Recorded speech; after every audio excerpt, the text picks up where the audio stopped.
What's up, team? It's Seaman the Centaur Yang here. Now, this video is going to be about leg drive during the bench press. And I have a few other bench press videos that I'm gonna make for you, and they're all gonna come together as a nice, large, cohesive unit. Okay, so they all make sense. But this video is gonna be about leg drive. Leg drive is one of the most complex things I think about creating the bench press because it's very counterintuitive. Before I continue to explain that, remember, like the video because your likes are helping this channel and it's growing and I love it. And I love making these videos, so please like the video. Thank you. Now, it's very counterintuitive because when you're pressing a bar off of your chest with your upper body, you're usually not thinking about what's going on with your lower body, but it's super important not just for stability, but also in terms of increasing your 1 rep max during your bench press.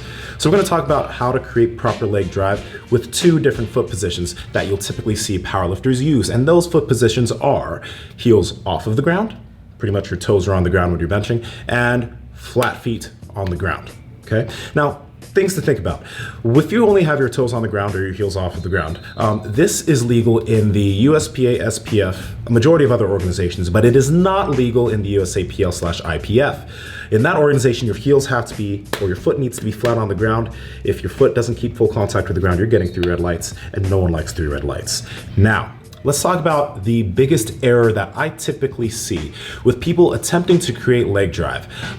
What tends to happen when an individual, both styles of leg drive, when your heels are off the ground and when you have a flat foot, what tends to happen is when people bring the bar out of the rack, sometimes their feet are even still shifting and they're finding their position, right? But let's say their feet aren't shifting. They then bring the bar down to their chest and then they begin to try and create leg drive before they press the bar, or as they're pressing the bar, then they're doing everything they can to create leg drive.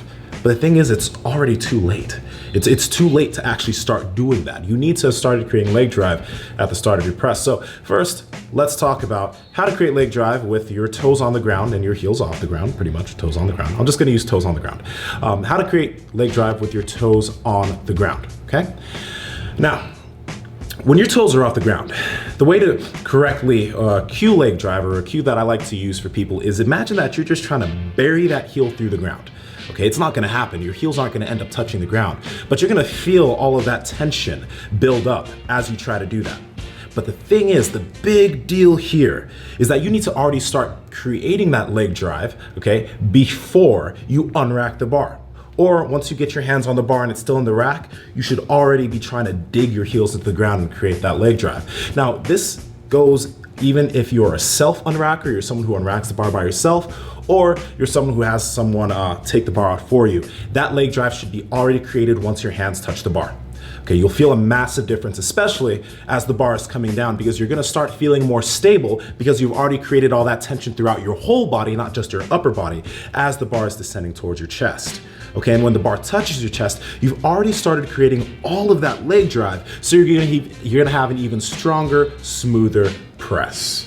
Okay? So that's with the toes on the ground or the heels off the ground. Now, the second way to correctly create leg drive is with your foot flat on the ground.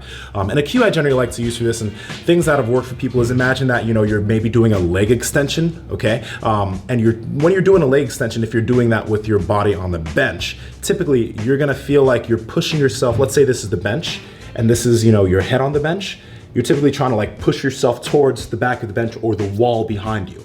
Okay, you're trying to push yourself back, but you're already planted. Your scapula is retracted and depressed and your hands are on the bar. And you're really just trying to just push yourself back, okay? Now, the same thing goes here, okay? You should already be trying to push yourself back while holding on to that tight position before you unrack the bar, okay? Because that's gonna make sure that your whole body is tight and coiled. And when you start your press, you're gonna start from a very powerful position. You do not, I repeat, you do not wanna start creating leg drive once the bar has touched your chest. Because again, your hips come off of the bench, you'll get 3 red lights.